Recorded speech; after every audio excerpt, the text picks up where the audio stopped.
mami na lang ang iibigin ko, at aaminin ko na nainlove ako.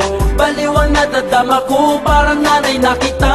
Kaya masasabi na gusto kita. Sugar mami na lang ang iibigin ko, at aaminin ko na nainlove ako. Baliw ang nadadama ko, parang nanay na kita. Kaya masasabi na gusto kita. Akong isa, tambay lamang, napakalakas ang dating. Lahat ng kababaihan sa'kin napapatingin. Ako ay napailing nang masipat ko siya. 40 anyos na babaeng napakaganda, sexy pa at mayabang pa at dekolche pa. O saan imahinasyon ko'y gumana at ang utak ko'y lumawa. Lumapit daw siya sa'kin at gusto niya magpahawa. Nang ano? Basta gusto ko na magising. Nakita mga tingin niya sa'kin nakakalasing. At sa tingin ko siya yung tipo na di sumasablay. Nilapitan niya na ako at ang sabi niya, Hi! Sugar mami na lang ang iibigin ko, at aaminin ko na nainlove ako. Baliw ang nadadama ko, parang nanay na kita.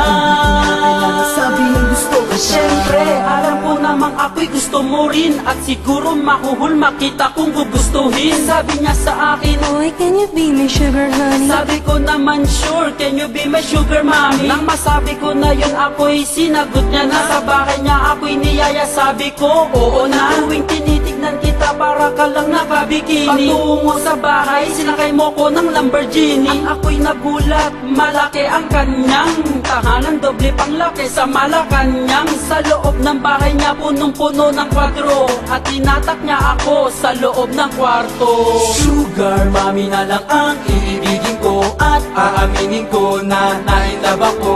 Baliw ang nadadama ko, parang nanay na kita.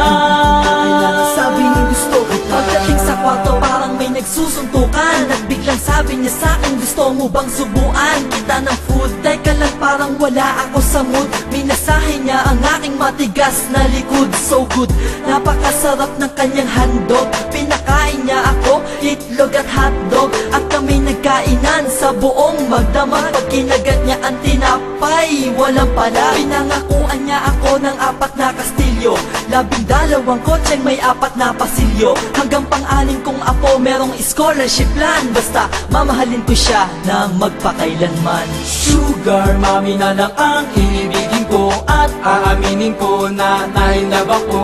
Baliw ang nadadama ko, parang nanay na kita. Kailangan sabihin gusto kita. Ang dami ng ganto sa panahon na to. Sana ay nagustuhan nyo ang aming kwento, na imbento ng pagiging praktikal. Alam nyo ba ang sugar mami ay pangmatagalan? Masakit mang isipin, masakit mang sabihin, ngunit nangyayari ang mga bagay na to sa aming henerasyon. Pag nagmahal ka ng sugar mami, masaya naman. Oo nga naman. Kaya naman, Sugar mami na lang ang iibigin ko, at aaminin ko na nainlove ako. Baliw ang nadadama ko, parang nanay na kita. Kailangan sabihin gusto kita. Sugar mami na lang ang